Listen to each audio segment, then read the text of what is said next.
Ayos lang, kuya. Kumusta? Ayos lang po. Pagod. Uwu. Ito, kalbo. Nararamdaman mo? Kaba? Kinakabahan?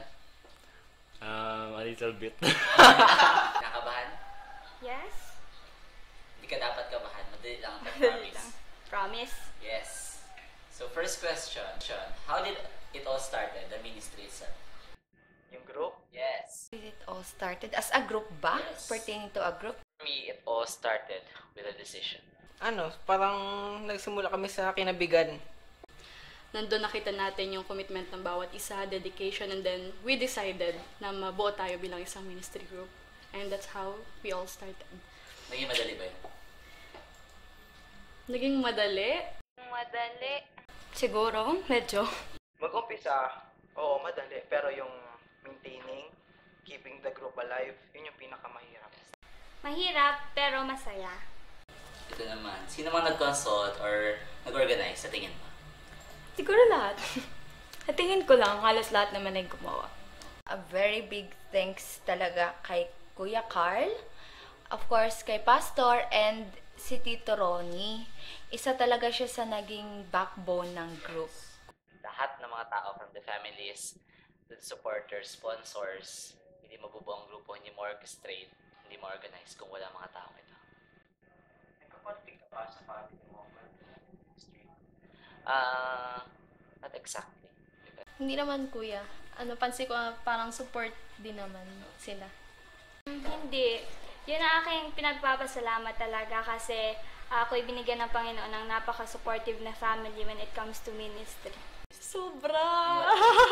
Lalo na panganay ako, talagang, syempre pag nasa ministry, talagang lakad dito, lakad doon, talagang hanapin ka sa bahay niyo, lalo na pag ang dami mong ginagawa.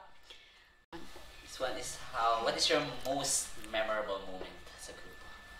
Memorable moment, ang dami. Memorable moments. Yung VOY sa Puerto. Kasi ito natin nakilala ng isa't isa. Naglabasan ng mga baho. Nung nag-overnight kina Aaron, Nung nagkaroon tayo ng memorable pero hindi ko masabi. Siguro ay yung unang church hopping tayo sa Rosacara. Ano yung mga bagay na na-achieve habang nasa grupo ka? Hindi naman sa pagbabrag, parang nag-grow ako as a person. Yung pag-pray. Yes, naman. Pag-pray. Hindi na ako yung kabataan na nasa gilid lang sa church. kakaroon po ako ng iba't ibang speaking engagement. Nakakapag-speak na ako na hindi ko naman nagagawa dati kasi nga nakaupo lang din ako.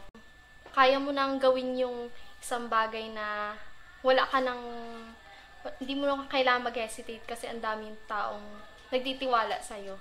Feel ko yung sa social media. Mas nakilala ko pa yung sarili ko, mas nag-grow pa ako kasama si Jesus. At syempre, kasama yung Polaris. Dati, paupo-upo lang ako sa simbahan. Pero ngayon, simula nung ako yung napasama sa ministry group, ayun, kinakaya ko naman na kahit ako nabibigyan ng mga part, ayun. Ano yung mga bagay na nilet go mo sa pagsali mo sa ministry? Hindi ko pa naman totally na let go. On the process pa rin naman. Addiction ko through online games. Yeah. Go of my goals, siguro. Yung aking mga Korean. I let go my past self. Yung personal problems, personal struggles. Let go yung mga worldly things.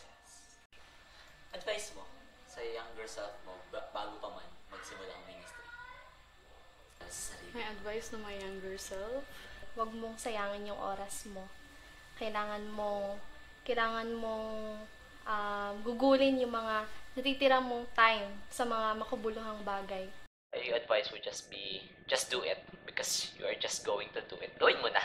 Huwag ka na magpatopic-topic pa. Tuloy lang sa ministry. Magpatuloy kahit na may mga bagay na hindi magagandahang nakikita sa ibang tao. Kasi may narinig ako minsan na huwag sa tao tumingin kundi sa Panginoon. To be strong, to use yourself to serve for Jesus. Dapat nung una pa lang nag-start ka na. Dapat nung una pa lang may seriousness ka na at willingness. Take part. Hindi ka graduate sa PAES para sa wala lang. Activity ministry that you choose. Polarian Talks, tsaka yung outreach. So, feeding kuya. Lahat. Oo, na-enjoy ko lahat. Yung pagpapahalaga natin every time na meron tayong mga special day, yung mga Mother's Day, Father's Day. Sobrang pagod na tayo pero napagpatuloy pa rin tayo. Tapos sama-sama tayo. Yun, sobrang saya yun. Parang ngayon. Tama. Heartbreak, nakaranas ka within the ministry. Kasama kayo? Yes. Or para sa akin lang? It could be. Meron. Paano ba yun? Ang hirap! Ano yan? There's a battle between you, yung kagaya ko sabi kanina, between you and your commitment na binigay mo sa ministry. Pag yung mayroon tayong conflict as a team, Yung nakikita ko nasasaktan yung isang member sa grupo natin. Masakit para sa akin. the one. For the last question, can you describe Polaris stereotype for just one? Polaris is